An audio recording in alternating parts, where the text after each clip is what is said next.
شروع اللہ کا نام لے کر جو بڑا مہربان نہایت رحم والا ہے۔ سورج کی قسم اور اس کی دھوپ کی، اور چاند کی جب وہ اس کے پیچھے چلے، اور دن کی جب وہ اسے روشن کر دے، اور رات کی جب وہ اسے چھپا لے، اور آسمان کی اور اس ذات کی جس نے اسے بنایا،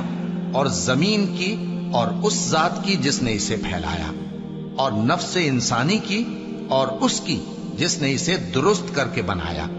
پھر اس کو بدکاری سے بچنے اور پرہیزگار بننے کی سمجھ دی کہ جس نے اپنے نفس کو پاک رکھا وہ مراد کو پہنچا، اور جس نے اسے خاک میں ملایا وہ نامراد رہا۔ قوم سمود نے اپنی سرکشی کے سبب پیغمبر کو جھٹلایا۔ جب ان میں سے ایک نہایت بدبخت اٹھا